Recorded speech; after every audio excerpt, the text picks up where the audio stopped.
RDO గారికి మా assignment committee గురించి అర్జీ ఇవ్వాలని వచ్చినాము.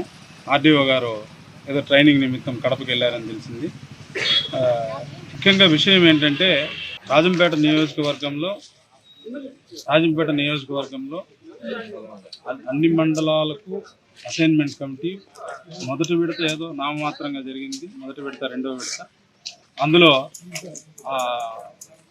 అభియోగం ఏంటంటే నిజమైన లబ్ధిదారులకు చెందకుండా మేము నిజమైన లబ్ధిదారులకు చెందకుండా మొదటి విడత, రెండవ విడత భూస్వాములైనటువంటి వాళ్ళకి చెందిందని చెప్పి మా అభియోగం. అన్ని రకాల చర్మ సమస్యలకు శాశ్వత పరిష్కారం ఈ శ్రీత 9281458181. అది ముఖ్యమంత్రి గారి దృష్టి కూడా తీసుకెళ్ళాం. గతంలో కూడా సార్ మాకు నిరుపేదలైనటువంటి వాళ్ళం, మాకు ఎంఆర్ఓ ఎండార్స్మెంట్ ఇచ్చినాడు, లెటర్ ఇచ్చి మీరు హైకోర్టులో వేసినటువంటి రిట్ పిటిషన్లు రద్దయి వస్తే మీకు అసైన్మెంట్లో చోటు కల్పిస్తామని చెప్పి మాకు అప్పట్లో ఉన్నటువంటి సత్యానంద్ అనే ఎంఆర్ఓ ప్రస్తుతం ఇక్కడ ఆర్డీఓ ఆఫీస్లో ఏవోగా పనిచేస్తున్నాడు. ఆయన మాకు లెటర్ ఇచ్చి మేము హైకోర్టులో విత్డ్రా వచ్చిన తర్వాత మాకు అసైన్మెంట్ కమిటీలో మమ్మల్ని పొందుపరచలేదు. ఇది నందలూరు మండలానికి సంబంధించిన విషయం. అన్ని మండలాలకు ఇదే అన్యాయం జరిగింది. ముఖ్యంగా నందలూరు మండలం విషయం గురించి మాట్లాడుతున్నాం. గతంలో మేము కలెక్టర్ గారికి 10 సార్లు కలిసి, గతంలో ఉన్న కలెక్టర్ గారికి, జేసీ గారికి కలిసి మేము అర్జీలు ఇవ్వడం జరిగింది. అయినప్పటికీ ఎటువంటి స్పందన లేదు. ఇప్పటి వరకు ఆగస్టు 15వ తేదీ నుంచి ఈ రోజు వరకు దాదాపుగా 7 నెలల పాటు మేము అసైన్మెంట్ కమిటీకి నోచుకోలేదు. అసైన్మెంట్ కమిటీ మేము అర్హులము అని చెప్పి ఆయనే ఒక లిస్టు తయారు చేసి ఎంఆర్ఓ గారు, ఆర్డీఓ గారు, అప్పట్లో సబ్ కలెక్టర్ గారు, మా ఎమ్మెల్యే గారు అందరు సంతకాలు పెట్టి కలెక్టర్ ఆఫీస్కి ఒక లిస్టు పంపించినారు.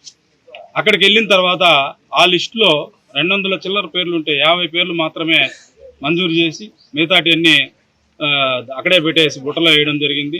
ఎందుకు ఏమీ అని మాకు తెలియడం లేదు. ఇప్పటి వరకు కూడా దాని గురించి పలుసార్లు మేము కలెక్టర్ గారికి, గతంలో ఉన్న కలెక్టర్ గారికి, జేసీ గారికి, గతంలో ఉన్న ఆర్డీఓ గారికి పలుసార్లు విన్నవించుకోవడం జరిగింది.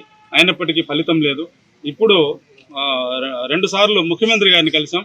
మా ముఖ్యమంత్రి గారు ప్రతి ఒక్క పేదవాడికి న్యాయం జరగాల, ఈ దళారీ వ్యవస్థ పోవాలా అనేటటువంటి విషయంపై ఆయన పోరాడుతూ ఉంటే ఆయనకు స్వయంగా మేము విన్నవించాం. అన్న, ఈ విధంగా మేము వైఎస్ఆర్సీపీ కుటుంబ సభ్యులమన్నా మన అందరికీ కూడా, నాట్ ఓన్లీ వైఎస్ఆర్సీపీ కుటుంబ సభ్యులు, ప్రతి ఒక్కరికి కూడా అర్హత కలిగిన రైతులందరికీ కూడా అసైన్మెంట్లో చోటు దొరకలేదన్నా దయవుంచి చెప్పండి అని అడగడం జరిగింది. స్వయంగా ఆయనే ధనంజయ రెడ్డి గారితో సంబంధిత ఎంఆర్ఓ వీళ్ళకు మోసం చేసిన ఎంఆర్ఓని సస్పెండ్ చేసి వెంటనే వాళ్ళను అసైన్మెంట్ కమిటీలో చేర్చండి అని చెప్పి ఆ రోజు మాకు ఇవ్వడం జరిగింది. ఆయన ధనంజయ రెడ్డి గారికి తెలపడం జరిగింది. అయినప్పటికీ మాకు ఇప్పటికీ న్యాయం జరగల. ముఖ్యమంత్రి గారు ఎంతో శ్రమిస్తూ పేద ప్రజల కోసం న్యాయం చేయాలని చూస్తుంటే ఇలాంటి అధికారుల వల్ల మా ముఖ్యమంత్రి గారికి కూడా చెడ్డ పేరు వస్తుంది. ఇటువంటి వాళ్లను మా నందలూరు మండలంలో ఉన్నటువంటి సత్యానంద్ అనే ఎంఆర్ఓ మమ్మల్ని అందరినీ తప్పుదోవ పట్టించి హైకోర్టులో ఉన్నటువంటి మా రిట్ పిటిషన్ రద్దు చేసుకోవడానికి కారణమై మమ్మల్ని అసైన్మెంట్ కమిటీలో చేర్చలేదు.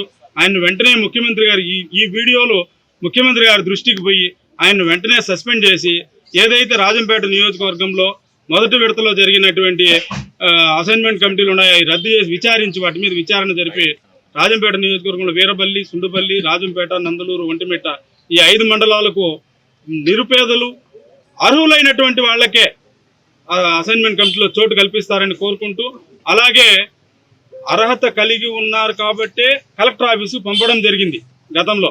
అయినప్పటికీ 7 నెలల నుంచి అవి బుట్టలోనే ఉన్నాయి. పలుసార్లు విన్నవించిన ఫలితం లేదు. ఈ వీడియోలన్నా మా జగనన్న దృష్టికి మళ్ళీ ఒకసారి వెళితే పేద ప్రజలందరూ మమ్మల్ని మా ఇంటికి వచ్చి రోజు మా గ్రామస్తులైతేనేం, పక్క గ్రామాల వాళ్ళైతేనేం జగనన్న అభివృద్ధి గురించి ప్రతిరోజు ఇంటింటికి వచ్చి చెబుతాం. ఇప్పుడు మాకు అసైన్మెంట్ కమిటీలో చోటు కల్పించడం లేదు, దయవుంచి మా తరఫున మీరు ముఖ్యమంత్రి గారి దృష్టికి తీసుకెళ్లి మా అందరికీ అసైన్మెంట్లో చోటు కల్పించమని పలువురు విన్నవించగా ఈరోజు బాధ అయినప్పటికీ ఈ సమావేశం పెట్టడం తప్పనిసరి కాబట్టి పెడుతున్నాం. కాబట్టి దయవుంచి మా ముఖ్యమంత్రి గారు సంబంధిత అధికారులను మళ్ళీ ఒకసారి అప్రమత్తం చేసి ఆదేశించి గతంలో మా నందలూరు మండలానికి ఎంఆర్ఓగా పనిచేసినటువంటి సత్యానంద్ తహసీల్దార్ గారిని సస్పెండ్ చేస్తూ, అలాగే ఇటువంటి తహసీల్దారులు, ఇటువంటి అధికారులు ఏ శాఖలు ప్రస్తుతం ఆర్డీఓ ఆఫీసులో ఏవోగా ఉన్నారో ఆయన ఇటువంటి వాళ్ళు ఏ శాఖలో ఉన్న ప్రజలకు అన్యాయమే జరుగుతుంది. జగనన్న చేయాలనుకున్నటువంటి అభివృద్ధి కార్యక్రమాలు ప్రజలకు చేరవు. కాబట్టి దయవుంచి ముఖ్యమంత్రి గారు అతన్ని సస్పెండ్ చేస్తూ గతంలో జరిగినటువంటి అసైన్మెంట్ కమిటీని మళ్ళీ విచారణ జరుపుతూ ఇప్పుడు అర్హులైనటువంటి ప్రతి ఒక్కరికి అసైన్మెంట్ లో చోటు కల్పిస్తారని కోరుకుంటూ సెలవు తీసుకుంటున్నా. జై జగన్. జగన్మోహన్ రెడ్డి గారు చాలా రోజుల తర్వాత రాజశేఖర రెడ్డి గారు అసైన్మెంట్ కమిటీలో పెట్టి ఆ రోజు చాలా మంది రైతులకు పట్టాలు ఇవ్వడం జరిగింది. తర్వాత ఇంతవరకు అవకాశం లేదు. ఈరోజు జగన్మోహన్ రెడ్డి గారు ముఖ్యమంత్రి అయిన తర్వాత రైతులకు వారి అనుభవంలో ఉన్న భూములు, అర్హులైన వాళ్ళకి ప్రభుత్వ భూములు కూడా పట్టా ఇవ్వమని చెప్పని ఈరోజు జగన్మోహన్ రెడ్డి గారు ఆదేశిస్తే రాష్ట్రంలో అన్ని చోట్ల ఆ విధంగా జరుగుతూ ఉన్నాయి. ఒక్క రాజంపేటలో మాత్రమే ఎందుకు తేడాలు వస్తున్నాయి? ఇక్కడ ఒకటి జరిగింది, సమన్వయ లోపం, నాయకుల సమన్వయ లోపం. ఆ విషయం మేమైతే గతంలో కూడా నాయకులు కూడా విన్నవించిన జరిగింది వాస్తవము. ఈరోజు అందువల్ల రైతులు నష్టపోయే పరిస్థితి ఉంది. రైతులు మమ్మల్ని ఇంట్లో నిద్రపోలేయడంలే, పొద్దున్నే తన్ని లేపుతున్నారు కాబట్టి పరిగెత్తా ఇక్కడికి వచ్చినాం. ఈరోజు రైతులు గడప తిరిగిన రోజు కూడా చెప్పినాం, జగనన్న పథకము మీ ఇంటికి చేరుస్తున్నాడు. రేపు అసైన్మెంట్ కమిటీలో కూడా రైతులు కూడా న్యాయం జరుగుతుంది. ఆయన రుణమాఫీ చేసే పరిస్థితిలో కూడా ఉన్నాడు. రైతుల పచ్చిపాతి రాజశేఖర రెడ్డి ఆయన బిడ్డ అని చెప్పని ప్రతి గడపకి ఎక్కి చెప్పినాం. మేము ఈ రోజు మీరు ఎందుకు పట్టాలు ఇవ్వలేకుండారని మమ్మల్ని తట్టి లేపుతుంటే ఈ రోజు ఇక్కడికి రావాల్సిన దుస్థితి వచ్చింది అని చెప్పి మేము ఈరోజు బాధపడుతున్నాం. మా నాయకులకు మేము ఒకటే విన్నవిస్తున్నాం, మీరు సీఎం గారి దగ్గర దృష్టికి తీసుకెళ్తారో ఎవరి దగ్గరికి తీసుకోవాల్సిన అవసరం ఏముంది? ఒకటే క్వశ్చన్, అర్హులు లేని వాళ్ళకి, అనర్హులకు పట్టాలు ఇవ్వద్దని చెప్పని ప్రతి రైతు చెప్తున్నాడు. అర్హులు ఉన్న వాళ్ళకి మాత్రమే ఇవ్వమని. మరి ఎందుకు మీరు చేయలేకుండా ఆ పని? ఏ ఉద్దేశంతో చేయకుండా ఉన్నారు? కాబట్టి ఇప్పటికైనా మేము నాయకులు కోరుతున్నాం, మీరు ఖచ్చితంగా వచ్చి కూర్చొని అసైన్మెంట్ కమిటీలో అర్హులు ఉండే ప్రతి రైతుకు పట్టాలు ఇప్పించండి. అంతవరకు కూడా మేము ఎవరు సహకరించే పరిస్థితిలో కూడా మేము లేవు. మేము సహకరిస్తే కూడా మా వెంబడి ఉండే రైతులు కూడా మమ్మల్ని మర్యాదగా వదిలే పరిస్థితుల్లో లేరు. కాబట్టి మీరు ఖచ్చితంగా రైతులకు న్యాయం చేసిన రోజు మేము అందరం కూడా మేము వెంట నడుస్తాం. అంతవరకు కూడా మేము ఏం చేయలేని పరిస్థితి అని చెప్పి నాయకులు కూడా విన్నవిస్తాం.